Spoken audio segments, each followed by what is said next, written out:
अकेला चना भाड़ नहीं फोड़ सकता, लेकिन फोड़ दिया भाई। केवल एक आदमी ऐसा था जिसने हिंदुस्तान की तस्वीर बदल कर रख दी। तो आज का हम ये मैप देख रहे हैं, जो भी हम ये मैप देख रहे हैं, पहले ऐसा मैप बिल्कुल भी नहीं था। आज़ाद भारत में किसी को भी यह पता नहीं था कि ऐसा हो जाएगा। पंडित जवाहरलाल नेहरू या फिर सरदार वल्लभ भाई पटेल या फिर और भी हमारे देश के जो महान नेता थे, उन्होंने कभी भी ये अंदाज़ा नहीं लगाया था कि ऐसा कभी हो जाएगा। हमारे देश को, हमारे हिंदुस्तान को भाषा के आधार पर अलग अलग राज्यों में विभाजित कर दिया जाएगा, ऐसा किसी ने सोचा तक नहीं था। लेकिन एक आदमी ऐसा था, उसका नाम था पेट्टू श्रीरामुलु। उसने हिंदुस्तान की तस्वीर बदल कर रख दी। जब भारत आज़ाद हुआ तो भारत को 4 भागों में विभाजित किया गया। जो पहले अंग्रेज भारत पर राज्य कर रहे थे, उन्हीं के आधार पर भारत को बांटा गया था। अब ये 4 भागों में जो भारत को बांटा गया था ABCD के रूप में, उसमें ए था कि जिस पर अंग्रेजों द्वारा पूर्ण रूप से सत्ता स्थापित थी, कि वह क्षेत्रफल जहां पर अंग्रेज अपना पूर्ण रूप से शासन चलाते थे, उसको ए भाग में रखा गया। बी भाग में उसे रखा गया जिसमें प्रिंसली स्टेट थे, मतलब जहां पर राजाओं का शासन था।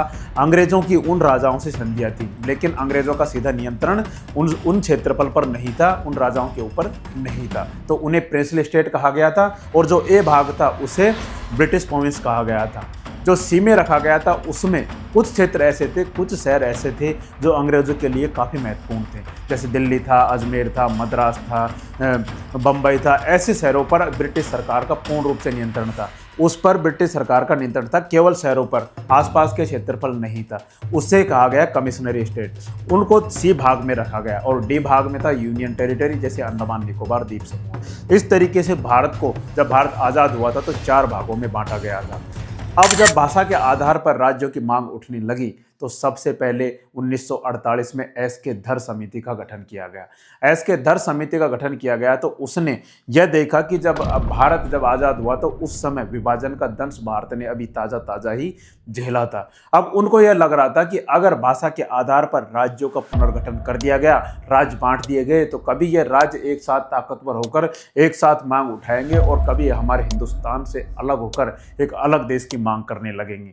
जिसकी वजह से जो एस के धर समिति का गठन किया गया था, उन्होंने भाषा के आधार पर राज्यों को पुनर्गठन किया जाना था, उसको बिल्कुल सिरे से खारिज कर दिया। फिर जब भी लोग कह रहे थे कि हमें भाषा के आधार पर राज्य चाहिए, फिर दोबारा से एक JVP समिति का गठन किया गया, जिसमें जवाहरलाल नेहरू, वल्लभ भाई पटेल और पट्टाभी सीतारामैया को लीडर बनाया गया। और उनको यह काम सौंपा गया कि तुम तीनों मिलकर यह डिसाइड करो कि क्या भारत को भाषा के आधार पर बांट देना चाहिए, क्या अलग अलग राज्य भाषा के आधार पर बना देनी चाहिए। जब उन्होंने भी ये डिसाइड किया कि ऐसा अभी जैसे विभाजन हुआ था तो ऐसा फिर से हो सकता है, तो उन्होंने भी भाषा के आधार पर राज्यों का गठन करने की मांग को ठुकरा दिया। और उन्होंने भी मना कर दिया कि भाषा के आधार पर हमारे हिंदुस्तान के राज्य नहीं बनने चाहिए, क्योंकि अलग अलग राज्य में अगर सभी की विविधता रहेगी, सभी भाषा को बोलने वाले लोग रहेंगे, सभी धर्मों को मानने वाले लोग रहेंगे, तो कभी भी यह संगठित होकर एक साथ अलग देश की मांग नहीं करेंगे और कभी भी अलग नहीं होंगे। जिसके आधार पर नेहरू जी और पट्टाभी सीतारामैया और सरदार वल्लभ भाई पटेल ने भी JVP समिति जो बनाई थी, उसने भी सिरे से खारिज कर दिया था कि भाषा के आधार पर हिंदुस्तान को नहीं बांटा जाएगा। लेकिन दोस्तों, किसको पता था कि ऐसा कभी नहीं हो सकता।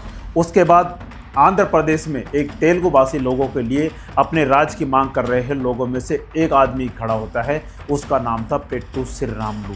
वो 1952 में धरने पर बैठ जाता है और 1952 में धरने के बैठने के बाद उसने लगातार तेलुगु भाषी लोगों के लिए एक अलग से आंध्र प्रदेश बनाने की मांग करने लगे केंद्र सरकार से। उस समय जवाहरलाल नेहरू प्रधानमंत्री हुआ करते थे। जब वह धरने पर बैठे तो पहले उतने संचार के साधन नहीं थे, सोशल मीडिया नहीं था। आजकल तो कुछ भी अगर करते हैं तो फटाफट पूरे हिंदुस्तान में, पूरे वर्ल्ड में, जियोपॉलिटिक्स हो गई है, पूरे वर्ल्ड में तुरंत फैल जाता है कि आखिर वहाँ पर क्या चल रहा है। लेकिन पहले ऐसा नहीं था। तो शुरुआत में भी हमारे नेहरू जी ने इतना ध्यान नहीं दिया था कि आखिर ये मांग तो पहले से ही उठ रही थी, लेकिन करते रहते हैं। लेकिन उस एक आदमी की वजह से वो तो जिद खा के बैठ गया कि हमें तेलुगु भाषी लोगों के लिए अलग से राज्य चाहिए। और वो 56 दिन की हड़ताल के बाद उसने कुछ खाया पिया नहीं, जिसकी वजह से उसकी मौत हो गई। और जब उसकी मौत हो गई, उसके बाद नेहरू जी और फिर केंद्र सरकार सत्ते में आ गई।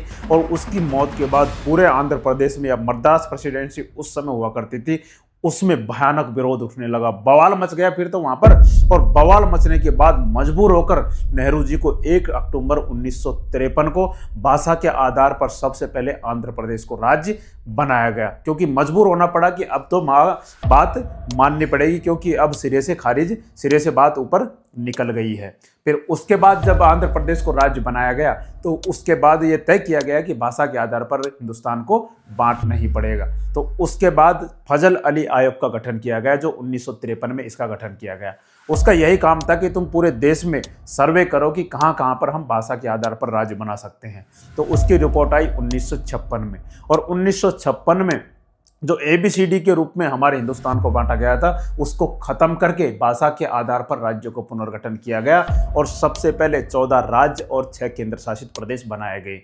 मराठी भाषा के लिए महाराष्ट्र बनाया गया, कन्नड़ भाषा के लिए कर्नाटक बनाया गया, मलयालम भाषा के लिए केरल बनाया गया, और उड़िया भाषा के लिए उड़ीसा बनाया गया, और साथ ही तमिल भाषा के लिए तमिलनाडु बनाया गया। ऐसे बहुत से राज्य ऐसे बनाए गए। बंगाली भाषा के लिए बंगाल बनाया गया।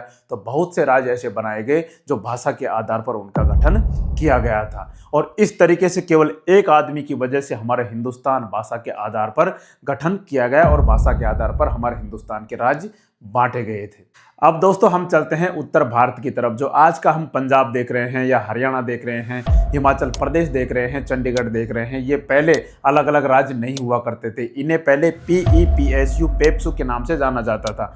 Punjab and east Patiala state union के नाम से जाना जाता था। अब जब भारत में राज्यों का पुनर्गठन हो रहा था, भारत में राज्य बनाए जा रहे थे, तो इन्होंने भी अपने अलग अलग राज्य बनाने की मांग रखी। तो इनकी भी मांग मानते हुए भारत सरकार ने जो पंजाबी भाषी लोग थे उनके लिए रखा गया पंजाब राज्य बनाया गया। जो हिंदी भाषी लोग थे उनके लिए हरियाणा बनाया गया, और साथ ही जो हिमालय पर्वत के आसपास के क्षेत्र में जो लोग रहते थे उनके लिए हिमाचल प्रदेश बनाया गया। और चंडीगढ़ को जो यह राष्ट्रीय महत्व के लिए बहुत महत्वपूर्ण था, जिसकी वजह से चंडीगढ़ को यूनियन टेरिटरी बनाया गया, केंद्र शासित प्रदेश बनाया गया। इस तरीके से पेप्सू को तोड़कर 4 अलग अलग राज्य बनाए गए, जिसमें से चंडीगढ़ केंद्र शासित प्रदेश बनाया गया। इस तरीके से दोस्तों जो आज का हम हिंदुस्तान देख रहे हैं उसमें आज हम 28 राज्य और 8 केंद्र शासित प्रदेश हमें देखने को मिलते हैं।